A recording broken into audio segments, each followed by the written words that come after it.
सुनिए आचार्य बालकृष्ण जी के पॉडकास्ट को सिर्फ रेडियो सिटी पर।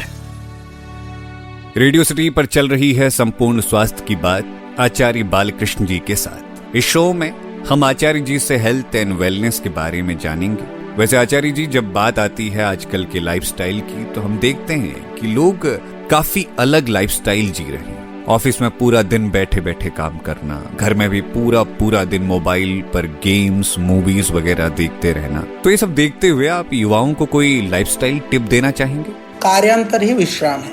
मतलब निठल्ले मत होइए, अनप्रोडक्टिव काम में मत लगिए, प्रोडक्टिव काम में लगिए। एक काम से थक गए तो दूसरा प्रोडक्टिव करिए, दूसरे से थकिए तो तीसरा करिए, तीसरे से थके चौथा करिए। बहुत सारे काम है जिंदगी में, तो करते करते जिंदगी भी कट जाएगी, मस्ती भी आएगी। और वो मस्ती ऐसी होगी कि जो कभी आपको रुलाएगी नहीं, वो मस्ती आपको हंसाएगी, आपको प्रसन्नता देगी, आपको तृप्ति देगी, आपको बहुत मस्ती देगी, सुकून देगी। रात को नींद भी अच्छी आएगी, सुबह उठोगे भी फ्रेश होकर के, फिर जुट जाओगे। तो हम ऐसे जुटते ही रहते हैं, मस्ती है, आगे बचा कुछ भी नहीं है अपना। आचार्य जी, आजकल लोग बहुत तनाव में रहते हैं क्योंकि हमारी अर्बन लाइफस्टाइल ही ऐसी है। तो इसके चलते पॉजिटिव वाइब्स के लिए और एक स्ट्रेस फ्री लाइफ के लिए लोग क्या करें? तो आज का जो वातावरण है ना, इतना नकारात्मकतापूर्ण है। सुबह से शाम तक आप बताइए, सकारात्मकता आपको कहाँ से मिलती है? कहीं है? कोई जगह है? सुबह उठ के क्या करोगे? उठते मोबाइल देखोगे, उसमें कोई सकारात्मकता आपको दिखाई देता है? कोई देता है आपको कोई सकारात्मक डोज जिसमें आपको ऊर्जा मिले, उत्साह मिले, साहस मिले, जिंदगी के अंदर कहीं सात्विकता आ जाए, आपको लगे कि हाँ जिंदगी में मैं ये करके दिखाऊं? है कुछ ऐसा? उठ पटांग इधर के हल्के फुल्के चुटकुले, उल्टे सीधे बकवासबाजी वहां शुरू। फिर आता अखबार, फिर पन्ने पलटा, क्या मिलेगा? ये हो गया, वो हो गया, उसने बर्बाद करी, उसने उसको ये करा, क्या क्या करा, जो भी करा। एक मिलता है कि उसके अंदर पढ़ करके आपको ऊर्जा और उत्साह मिले। इसीलिए हमारे यहाँ स्वाध्याय शब्द है। स्वाध्याय का मतलब होता है अच्छे ग्रंथों का अध्ययन। अच्छी किताबें आपके सबसे बेहतरीन मित्र हैं। और तीसरा, तो मित्र भी मिलेगा तो आपको वही बातें सुनेगा, चुटकुले। आपको उसे मैंने कहा ना कि आपको कोई बोलेगा कि वहाँ चलो ये अच्छे काम करेंगे, सोचेगा बोरियत आदमी क्या, और इधर उधर के उल्टी सीधे चुटकुले सुना, अरे तो उसके पास तो बड़ा मन लगा रहता है। तो ये जो मानसिकता है, ये भी हमको ही बदलना होगा। तो इसीलिए जो सकारात्मकता के साथ में संस्कृति को जोड़ने का काम हमने किया। आचार्य जी, आजकल हम देखते हैं कि लोग खान पान में कोई परहेज नहीं करते, कभी भी कुछ भी खा लेते हैं, जिससे हमारे शरीर में काफी प्रॉब्लम्स होती हैं। तो आचार्य जी, आप हमें ये बताइए कि परहेज करना एक बेहतर जीवन शैली के लिए कितना जरूरी है?